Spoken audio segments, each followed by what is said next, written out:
welcome in today to the Coach KJ Carousel Dynasty. Today we're going to go through our college football playoff run and see who the national champion ends up being. We're also going to take a look at our stats throughout the entire college football landscape at the end of this video. Next up after this will be our off season, so guys, we'll get moving quick here. Let's take a look at the results from round one. You had USF losing to Ohio State, which isn't that shocking. You had Oregon falling to Oklahoma State, the 12th seed. Now that's a shock. At number 7, UCLA did hold on and beat the 10 seed Tennessee. And then you had Georgia ending up beating Pitt. I don't know why the score says 0-0. That was not the final of that one. Now, guys, let's move on to our next round, which is Texas A&M, Ohio State, Oklahoma State, Michigan, Washington, UCLA, Georgia, and TCU. My prediction is Ohio State will win, Michigan will win. I think Washington will win, and I'm going to go with Georgia over TCU. Let's see what happens. And you have Texas A&M beating Ohio State. That wasn't even close. Next up is Oklahoma State blowing out Michigan. I didn't see that one coming. Then you have UCLA knocking off Washington in kind of blowout fashion there as well. And then Georgia loses to TCU. Would not have predicted that one. So now it's Texas A&M, Oklahoma State, UCLA, TCU. I gotta go A&M versus TCU for the title is my prediction. And it looks like Oklahoma State, the 12th seed, went all the way to the national title game, beating A&M 27-24. UCLA, TCU was a shootout, and that ended up being TCU winning 48-42. So now it's Oklahoma State, TCU for the title. I gotta go TCU to win it all. I think it makes the most sense, and they already won the conference, so TCU is gonna beat Oklahoma State's my prediction. Let's see who does it. We're going to get into the gameplay now. But first, let's look at how each team stacks up. As you can see, TCU's the better team. They score more, they allow less points on defense, so I think they're the better team. Plus, Oklahoma State has a long list of injuries, including star quarterback DJ Bird, who's missed quite a bit of this season, so they've made it this far without him. But he is an important piece of this team, and they have, like I said, their offense is pretty decimated. Let's get into this one, though. They're playing at Mercedes-Benz Stadium in Atlanta. Let's see who can win it. I'm going to give you a TCU prediction. I think they're going to be the ones who pull out the victory here today. I just think they're a better team. They already beat Oklahoma State. We'll see, though. Us being in here and watching a little bit of this game could change it up a little bit. Let's see what Oklahoma State can do as they're going to begin with the ball, and that was a short kick. They have a little bit of space here up the middle, but they couldn't get it going. That wasn't a big return. They're out to the 35. Let's see what starting quarterback Brennan Chewins can do. He lost 2 on the ground to begin this day. It's 2nd and 12 now. They're going to hand it off. That's a broken tackle, but he got hit immediately, and he ends up gaining just the 2 yards they lost there. That was C.J. Brown with the carry. So now it's 3rd and 10 for Chewins. He's looking to pass, feeling a little bit of pressure going down the field, and he misfires, throwing that out of bounds. So TCU is going to take over here, and they're going to go to the ground game to open up this one, and that's a 4-yard gain right there, which isn't bad, but they're a little bit more of a passing offense, I thought, but that's going to be a pull on a read option, and QB Matt Hayes is going to get a first down there. He's been fantastic this season. He's a really good player, and I think he's someone that could potentially go to the NFL if he's a junior. I actually think he's only a sophomore, though, so I think he has to return for one more year into college. And if he does, he's going to be one of the top QBs in the nation. As he's handing it off again, that's Simmons getting another carry. They're up past midfield. That one only went for 1. It looks like TCU, though, is the better team. Like I said, they're throwing a screen out there. That's a completion to Jaden King for a 4-yard gain. The receiver I'm really interested in seeing is Josh McCollum. He's a big 6'6", fast receiver who won the Blitnikoff Award and had, I don't know how many big plays this season for TCU. He ended up with like 130 catches on the year. It's insane what he did. I have no idea, though, why they decided to run a fake punt there. Just leave your QB out on the field and let Matt Hayes convert. You haven't gotten the ball to Josh McCollum yet. It makes no sense to me to do that. So we're going to go ahead and show off Matt Hayes a little bit. He is a junior, so he will be able to go to the NFL if he wants to. But as you can see, he's a really good player with 95 throw power, 82 throw accuracy. DJ Bird, on the other hand, was really good. He could have been a close matchup, but with Brennan Chewins, he's a true freshman who's got a decent arm, but not a lot of accuracy. He's a little bit mobile, so that'll help him out, but ultimately, you know, Oklahoma State's at a pretty big disadvantage in this game. So we're going to start speeding it up here as we usually do in these national title games. Let's see what everybody can do here. It looks like the ball didn't really move at all on this drive. I accidentally jumped back in, and now we're just going to skip ahead to the next quarter. This is how I usually do it. So far, it's scoreless here late in the first, and we end the first with an Oklahoma 3-0 lead over TCU. I wouldn't have expected the Cowboys to be leading this game, but TCU answered quick, and then they scored again, making it 14-6 here midway through the second quarter. And by the end of the second, it is still 14-6 TCU.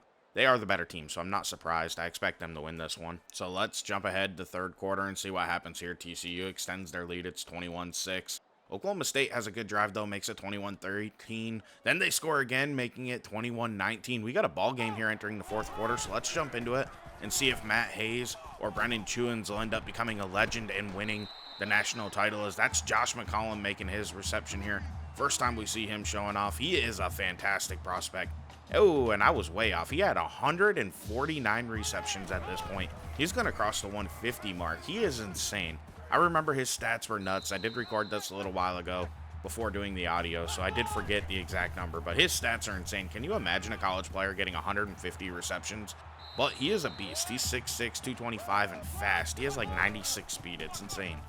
As they're going to hand it off here. That's a 3-yard loss, bringing up a 2nd and 13 following 2 Josh McCollum receptions. Going to the speed option game here. That's a pitch that was perfectly executed by Matt Hayes, and Simmons steps out of bounds instead, taking the hit. That sets up a 3rd and 2 for Matt Hayes, who's going to tuck and run it. He gets hit, and he does not get the first down.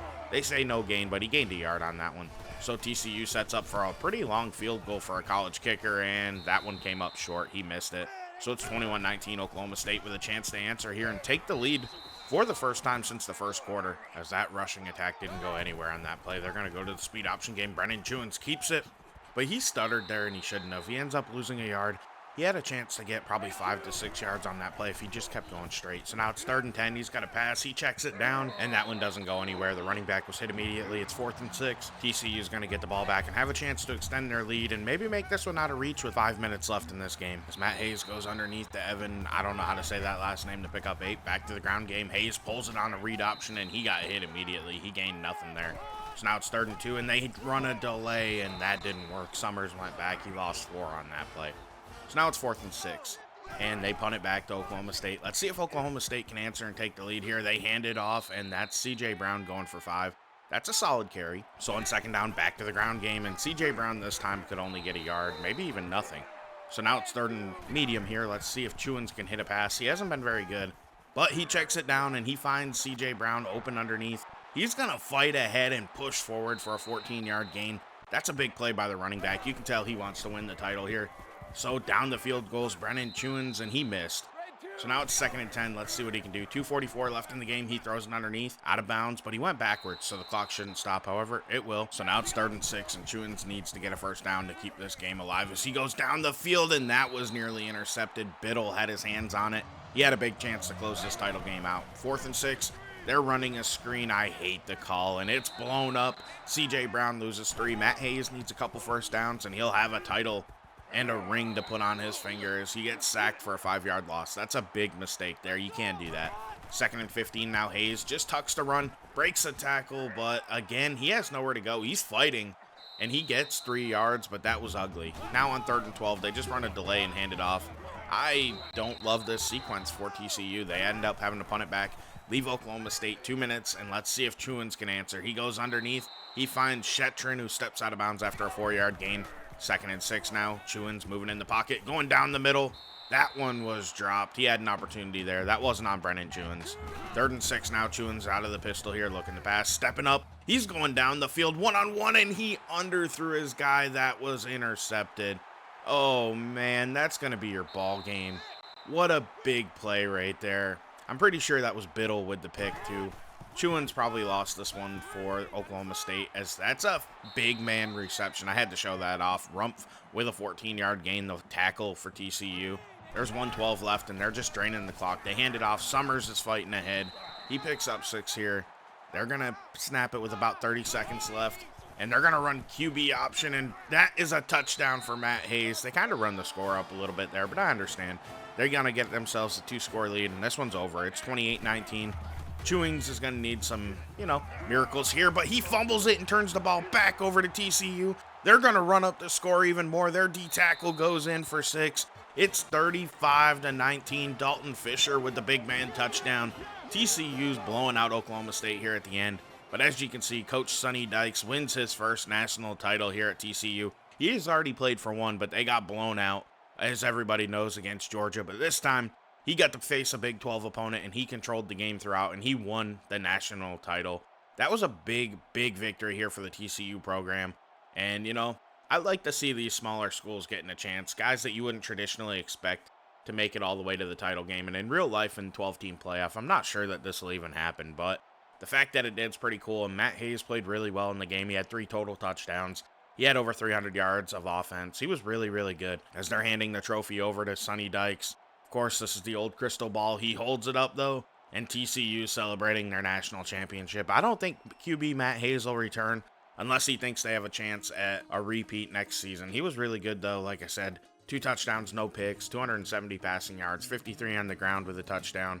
Josh McCollum, 6 for 76. He didn't score, but dude, that guy is a beast. He's going to be awesome in our Coach KJ dynasty. I can't wait to see him in the draft, and I'm hoping maybe I can get my hands on him because, man, that's a generational type prospect right there. And if you've paid attention at all to my Raiders franchise, you'll notice we can't stop anybody, so being able to score more points than the opposition could be really helpful in that series, but we'll have to wait and see if that's what ends up happening. I'm pretty happy TCU won the title, though. They're a program that's kind of an underdog. They're a smaller Texas school compared to the bigger ones, but it's cool to see them be able to work their way all the way through the playoff and end up beating Oklahoma State. It's also a pretty cool storyline to see the number 12 seed make it all the way to the title game. Granted, they couldn't pull it off. It's still cool to see that they were able to do it. Real life, I don't think that'll ever happen, truthfully, but that's just me. I could be wrong. And, you know, I'd love to see it. It'd be like the NCAA tournament, seeing somebody knock off the big dogs. Everybody loves that stuff. So basically the rest of this video, I'm going to talk a little bit and we're going to show off stats in the background. Here's a final look at your total bracket. TCU is the champions. They had to go through Georgia, which is them kind of resurrecting themselves. Then they beat UCLA in a shootout, and then they kind of blew out Oklahoma State, who was the 12th seed. So they had a pretty cool path all the way through the playoffs. And, you know, it was a unique journey. They were able to exercise some demons by beating Georgia. And then, like I said, UCLA just winning in a total shootout to get to the title game. And then the title game was actually a bit of a dogfight up until the end here, and then they just blew them open, and then they knew, man. They knew it was time to party, and they just had fun at the end of that game and ran up the score and came home with the national championship trophy. You know, it's just pretty cool to see them be able to do it. Now, the next thing I need to bring up is this video is expected to come out on Friday the 15th of March, and that'll be the day after our daughter's born via C-section. So I'm going to upload it prior to going to the hospital with my wife. And I may have the off season up on Sunday or Tuesday of the following week. I'm not 100% sure. You know, we're going to be in the hospital. I don't know how long. I don't know how everything's going to go. And then when we get home, of course, it's going to be a ginormous adjustment here at our house. And my wife's going to need a lot of help because she's probably going to have a C-section. And so videos could slow down, like I said. I thought about holding some of these back and not releasing them, so I had a bit of a stock heading into it, and then I changed my mind, which is why I've been pretty consistent lately. I just wanted to get the videos up and out because I didn't feel like sitting on them and holding back, especially with a new college football game coming out. And, you know, Madden, you're always on a schedule, so in order to get through a series, you need to keep yourself moving along pretty quickly. So I decided, you know what, let's just start pumping them out every other day and go from there. So I don't know, like I said, what kind of delay there's going to be after the videos I get done prior to our daughter's arrival. And hopefully I'm able to keep going and get them out pretty consistently. I don't know, though. Truthfully, I have no idea. I do work full time. I'm taking 2 weeks off of work. That's all they'll let me take off. So that's a whole nother subject, you know. Here in the United States, they really suck. I don't like to get into that stuff, but there's no reason why a job can't let you take time off to be with your daughter and your wife after childbirth and get used to being parents. Instead, they act like, you know, I hate to put it like this, but kind of pricks about it and nope, and threaten your job and stuff. But that's a conversation for another day.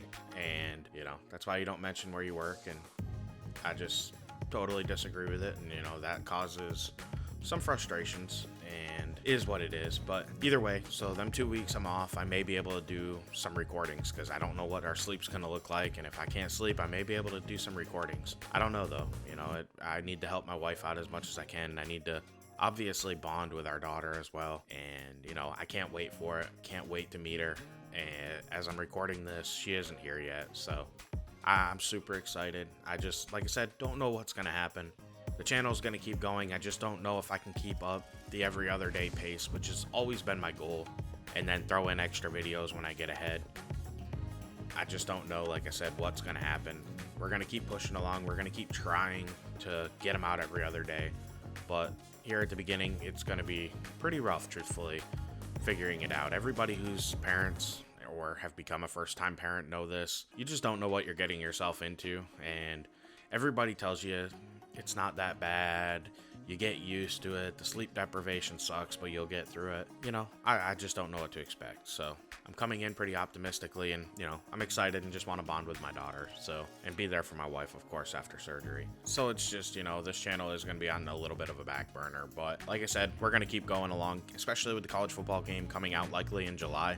I need to get through the Coach KJ, dynasty before then, because I'm not going to be able to continue it onto the new game. Obviously, we're going to go in a different direction, start with a new character and build from there. So I definitely want to get through a few more seasons. We need to win a title in this Dynasty file. I can't let this Dynasty end without winning a title.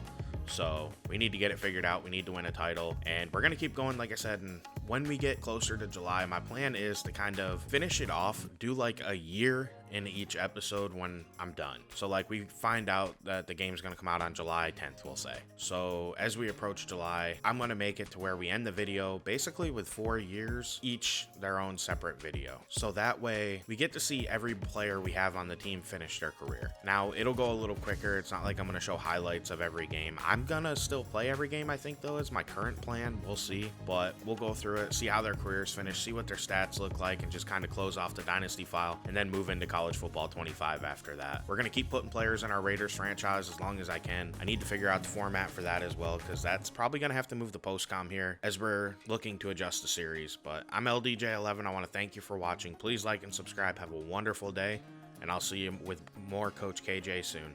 I'm out.